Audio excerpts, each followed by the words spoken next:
bringing you the latest news from Monterey Athletics. This is the Plainsman Fan Zone podcast from 100.7 The Score.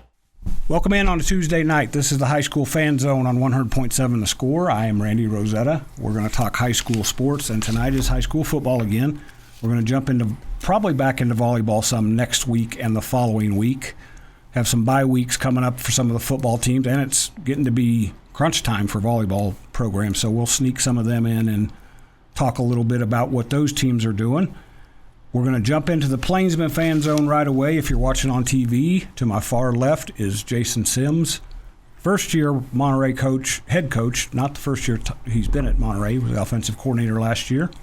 I'm going to have these two guys introduce themselves by voice. If you're watching on TV, we got Jonah Reed and we got Terrence King. You guys grab the microphones. Just say who you are so they know you by voice. I'm Jonah Reed. And I'm Terrence King. There we go. We got two different sounding guys, so that always helps.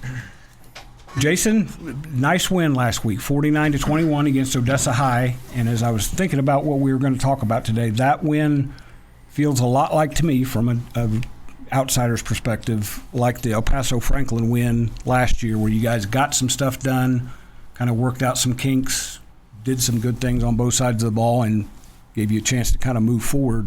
I'm going to guess you were pretty happy by the end of the night last Friday. I was, to an extent. I thought we played well. Made some big plays on special teams. I thought the offense, we played very well. We ran the ball really well. I thought that we stymied their passing game, but I felt like we gave up too many rushing yards. And so I didn't walk off the field just joyful because of that. And so, but it was a good win for us. I feel like we're getting better every week, and that's the goal. That's why it reminded me of El Paso Franklin, because last year you guys took those steps. I think you're getting better a little quicker this year, if that makes sense. So you mentioned Odessa High ran the ball. I've not seen them play in a while. I know they have the other coach, Hartman, and that's no disrespect to him, but when you've got Clint down at Midland Legacy doing what he's done as long as he has, you have to kind of tip your cap to him. What does Odessa High run? Are they a spread team? Or are they They were a spread team, okay. And they spread you out, and they had a pretty decent sized line. They took advantage of us. I felt like we might have been sitting back a little too deep trying to play past stuff, and we let them run it, and then they got some momentum on it, and we just didn't do a good job there, and it's been our focus, because going in Amarillo High, they run the ball extremely well. Yep. And the week before against Franklin, we gave up a lot of yards to that. I mean, the running back's really good, their offensive line is really good, but it's a point of emphasis that we've got to get fixed. Yeah, that Odessa High game was kind of a sandwich for you guys. Long road trip to El Paso, and then you have to turn around a little shorter week, go up to Dick Bivens Stadium, open district play, and we'll talk more about Amarillo High in a minute. Grab the mic there, Joan. Let's talk about what you guys did offensively. 49 points, which will win you a lot of football games. I know it. Try to think, was it Odessa or Amarillo High last year? You scored 49 and they happened to score one more. So. That was Odessa last year. Yeah, was it? We lost 52-49 last year at Odessa. So we put up the same amount of points, but we did a much better job of limiting their scoring. So CTK, he was worried about the defense, but you guys reduced the number of points you gave up against Odessa High. So, Jonah, what did you look like about what you guys did last week, and was that a good step forward for you? Yeah, for sure. It's always good having a win going into district, and it's just all these pre-district games are going to be really good for us when we go into the legit games, the district games, whenever we need all this practice. And sorry. That's okay. TK, what about you? What did you like about what you guys did defensively? I feel like it's kind of the same thing he said, especially coming from a loss last year against this team and finally beating them. I would say it just makes me feel really good. Because you guys last year at this point went into District 1 and 3. Mm-hmm. Okay, so you're already a little bit. I talked to Eric Ward yesterday. Same thing with them. They've kind of taken that step forward, but comparing one season to the next is apples and old stale oranges. So 100%. You guys are a different team this year, and Jonah's a big reason why. Different quarterback. Jonah, you've probably heard Coach and other folks and me talk about it. Your progression has been a big part of you guys' improvement. You came from Childress, stepped into a 5A program. What has the learning curve been like for you these first 4 weeks? Yes, sir. From going from a 3A to a 5A, it's been a huge difference, and just what the coaches have done for me and what all these players have introduced me to. It's been awesome getting to know everybody and getting to just grow in this offense and just the school in general. I've said this to Coach one time before. You don't always, and he's having coached at Childress and Quanah, you coached at very good programs. I don't always put a ton of weight in that number before the A, but when you go from 3A to 5A, like Jonah said, there is a little bit of some faster dudes. There's some sometimes bigger dudes and guys who have they've chomped at the bit to get to play varsity football, so they've got bad intentions. Good intentions for their team, but bad intentions for the quarterback especially. The having coached at 3A and 1A and 5A, three different schools, I mean, to me the biggest difference is there's two big differences. A, the speed of the game. That you have more speed on the field. You have some fast kids in the small schools, but not at every single position. So the speed of the game is a lot faster. And then probably the most glaring is the size of the linemen. You know, in 3A, your linemen are 250 pounds if they're really big, and here we average 290. Yep. And a lot of teams have that types of size, and you start looking at the D linemen that you start to see. That's the biggest difference is the linemen. Monterey's 2-2 with the win, and looking at this a little bit closer, you guys only gave up one touchdown in the first half, so you had the game where you wanted it. I've been around coaches long enough. You would have liked that 7 to stay there the whole night. Odessa High kept playing hard, how does that help your guys that Odessa High didn't wave any white flags, that they just kept pushing them and kept making them play to the final horn? And 100%. We wanted to be able to work on some things and get better and have to compete, and we did. We had to continue to compete throughout the night, and we started to get some of our second string guys on the field late in the fourth quarter, which was nice to get them some playing time. But we didn't have to pull everybody off the field at halftime, which we've had to do in some games. Yep. And so it's good for us to be able to get that kind of work in and get prepared for district. Terrence, I promise we're going to get you to talk here in a minute. We're coming up on the first break. We'll be back in the Plainsman Fan Zone on 100.7 The Score right after this. Diving headfirst into Monterey athletics. You're listening to the Plainsman Fan Zone on 100.7 The Score and the 100.7 The Score mobile app. Welcome back in. This is the Tuesday night high school fan zone. Let me run through this week's schedule real quick. We have a really busy schedule. We're getting towards the point where some teams have a bye, so that doesn't surprise me. A very busy Thursday right off the bat. Monterey goes to Amarillo High, 7 p.m. at Dick Bivens Stadium in the District 2 5A Division I opener for those two teams. That's on 93.7 The Eagle, and I believe David Thetford will be back on the call. He was back at the coaches' luncheon last week. Good to see him. Here in town, Estacado is at home against Randall at 7 p.m. at Lowry Field. That's the HubCPreps.com game of the week. Kingdom Prep is at home against Amarillo Boys Ranch at 7:30 out at Warwick Memorial Stadium. Friday night, Coronado's got the home game in their district opener against Tascosa, 7 p.m. at Lowry Field. That is on 96.9 The Bull. Friendship is at home against Midland Christian at Tiger Stadium. That's on Double T 97.3 FM. Liberty goes down the road to Fort Stockton. That is 7 p.m.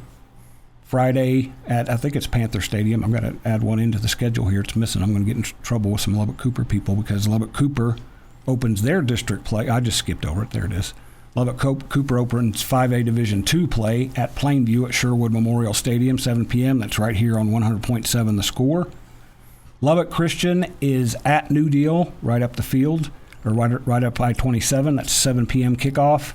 Trinity Christian's at home against a team that I bet that Jason Sims has some familiarity with, the Stratford Elks, at 7 p.m. at Warwick Memorial Stadium. Levelland is at Lakeview at 7 p.m. And let's see, one more six-man Taps game. Christ the King goes to Lasbuddy, and I said this last night. Jason, you may be able to help me. I have no idea where Lasbuddy is. I've heard it for years, and I It's one of those towns in Texas. I'm thinking it's got to be here somewhere because people talk about it. I just don't know where the heck it's honestly, at. I've never been to Last Buddy. I just know it's north of Amarillo. There you go. Those little towns just pop up all of a sudden, and there's 6-man football. So I mentioned Stratford. Is that a team you've? I've never coached against Stratford. Really? I've Okay. watched them play. Watched them play. We used to host them in Childress for some of their playoff games, and they're just extremely well coached and have been for a long time. And Jonah has more experience with them than I do. He played against them last year at Childress. But all right. Before we talk about anything else, I just want to give a shout out to Boys Ranch. They're 4-0 the first time in history, the I believe 80s. in history. I thought, and you got Lewis Kelly the second as a coach. Third. Lewis Kelly the third, Lewis Kelly which is the really third. awesome. A little Lubbock tie-in right Yep. there in Escata. So just wanted to shout them out real quick. That's did you awesome. ever meet Lewis? I have Lewis? not. Lewis passed away a few years ago. I was out at Estacado today. You need to go out to Estacato's field house just once. First of all, they got saw the mural. the mural inside. Big Great. old picture of Lewis that says "Just Win." Yes. That was Lewis in a nutshell. Lewis III was coaching at Coronado with Seth Parr, and then stayed with DJ Mann for a while. So he's definitely got a connection to Lubbock. He actually played down in Pflugerville. If mom's the Talkington volleyball coach, who's actually on her way to Childress, or they've started by now. So there's a connection here. As a coach, I think he played at Pflugerville, and I believe Lewis II was one of his coaches there. So that's Lubbock coaching royalty right there. I feel like I have a lot of connection to Estacada just because, I coached with Marcus Shavers his very first year as a coach. He was with us at Wichita Falls High, and just having been friends with Marcus for a long time, and then following him at Estacada. And then I worked for Joe Cluley for a couple of years, and just all the coaches that were with him had been in Estacada. So I'm an Estacada fan just because of that. Yep, and that's the last UIL state championship in football for a Lubbock school. Is Estacado right up there on the wall, and that you guys were not even a thought at that point. No. I don't even know if Coach was born. I was barely born, so I know Coach. What year was that? 68. Oh yeah, I wasn't born until 75. If you're somebody's listening out there and can correct me on this, I believe the school opened. The school opened the year before, and they didn't play varsity football the first year. The first year of varsity football, they just went ahead and went undefeated, won state. Yeah, so that's awesome. That's not a bad way to start. Nope. Jimmy Keeling was a coach, a guy who most folks in coaching know. So, and they've got a picture of that on the wall as well. So, but let's talk about the Plainsmen, because they have a pretty key game coming up Thursday night against Amarillo High. That was a shootout last year. Mm-hmm. You were coming off the Odessa High loss last year. Played really well against Amarillo High. Didn't get the win, but I thought that was also a little bit of a turning point of, okay, we can play with a team that's got this history and tradition. Let's go. Let's start getting better. You played in that game, right, Terrence? Here's your chance to talk. We'll get you to go. What do you remember about that game and getting district started last year? I mean, they were a really tough team. Really, really tough team. I mean, we made so many mistakes, but still we were right there with them. Mm-hmm. Yes. That's like I said, that got you guys going. Jonah, you've been around Coach over there for a long time up in Childress. When you live and work in the Panhandle, Amarillo High, everybody knows their history and tradition. How excited are you to get out there and suit up against those guys? I'm very excited. I really remember Amarillo High for being big on basketball. Yep. But Still are. I'm really excited to see what we can do against them in football. In fact, I don't know if there's anything Amarillo High is not good at when it comes to sports. They find a way to be competitive. So that wraps us up on the second segment. We'll be back after this break, talk more Monterey football in the Plainsman Fan Zone on 100.7 The Score. Your inside look into Monterey sports. This is the Plainsman Fan Zone on 100.7 The Score and the 100.7 The Score mobile app. Welcome back to the High School Fan Zone. It's Tuesday night. That means it's Monterey and Coronado, and we skedaddle at 7 p.m. Get folks out to give them a chance to cover some volleyball. Your volleyball girls are at Paladuro tonight, is that correct? Yes. And they've got they are having a really good season, but they're running into that gambit in that district that's just tough as nails. You guys have it tough in football. I don't know if any other sport has it tougher than volleyball, though, because that's a lot of tradition and really good teams in that district. But love Kelly. I've gotten to know her through the years. When I first started my site, knew zero about volleyball, and she was one of the coaches that helped educate an old guy on what the heck I was watching. I still don't think I really know it that well. I know a little bit more about football. So Jonah, you mentioned you've seen Amarillo High. You know the tradition, all that. When you guys have looked at video this year of their team now, what about them jumps off the video when you watch it? In our eyes, it's just another football team. That's how everybody is, and I mean, for Monterey, that's how it should be. It's just another game on our schedule and just another win to go get. What about you, TK? What catches your attention about these guys, especially since you played against them last year? It's just really the same thing as him, just another team on the schedule. I mean, they really are impressive. Their run game is really, really good. Other than that, I'm just ready to play. This is probably more of a coaching thing. They're going to be a wounded animal this week because they took it on the chin against Paladuro, and that's a big deal. That's anytime it's kind of like here, you guys playing Coronado or Lubbock High, when you lose to one of your brothers next door, it's kind of feel it a little bit. When you watch them last one out, Eric Mims has a really good team at Paladuro. When you watch that video in particular, what about Amarillo High got your attention, and what do you have to be ready for? Oh, their run game. I mean, Coach Dunham does a fantastic job, and his staff does a great job. Coach Cavaliers, has a sound defense, and they play hard. And they're going to line up right. They're going to do their job. They're going to read their keys. They're not going to beat themselves. They're built for that. If you go and you look at their stats, they don't give up big explosive plays. They're a bend but don't break defense. They hang their hat on, traditional high school football, Texas high school football, play good defense and run the ball. And so we're going to have to go out there and execute and just be our best versions of ourselves. Because, we talked about last year, not comparing last year to this year, but there's a lot of similarities because last year we were 1-3, but we all knew we could just have easily been 4-0. We were in every game. We had an opportunity to win every game, and we feel the same way this year. We had an opportunity to beat Choctaw. We had an opportunity to beat Franklin. We shot ourselves in the foot too much. And then we started to play better football later on. The last game we really shot ourselves in the foot was last year against Amarillo High. We blew a 14-point lead. We came, into out of half with a 14-point lead and blew it with turnovers. And I think after that game, we woke up and we started playing better football. We're hoping that we are improving faster and learn from last year's mistakes. And we have a young football team, but now they've got 4 games under their belt, and now they're ready to go. It feels different in practice. You feel like the kids are more comfortable doing what we're doing. And so it's going to be a battle. We're going to their place. But just like they're reeling from last year, we remember or last week, we remember last year. And so we've got a little motivation of our own, just like they've got some motivation of our own. And it's going to be a really good football game, I believe. You've used that quote, good old-fashioned West Texas high school football. That's a quote you gave my writer the other night about you guys. So it's going to be a lot of good old-fashioned West Texas football on Friday or Thursday night. Yes. It's no secret we like to run the ball.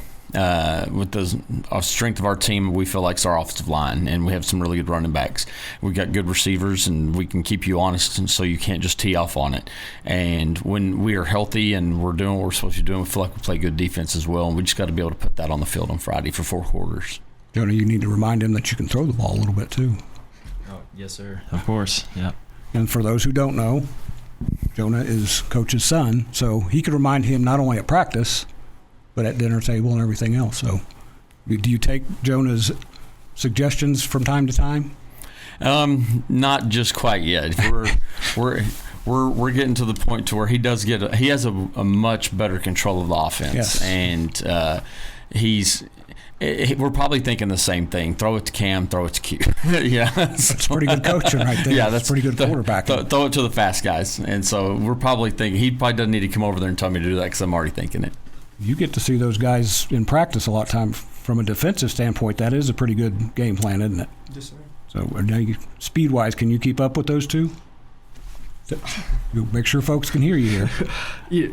They are really it's kind of hard. You say it's a dead heat. Nobody will call you on that. TK is a very good defensive back, and he's held his own against those guys. And there's a reason why I brought him with me today. He's a very good football player, and he's, not only is he a great football player, he's vying for potentially be the valedictorian of his class. Nice. Congratulations on that. I've got one of those smart kids at home. I know that's hard work. So that wraps us up in the Plainsman Fan Zone. 7 p.m. Thursday at Dick Bivens Stadium, 93.7 The Eagle will have the call. We'll be back after this break in the Mustang Fan Zone on 100.7 The Score.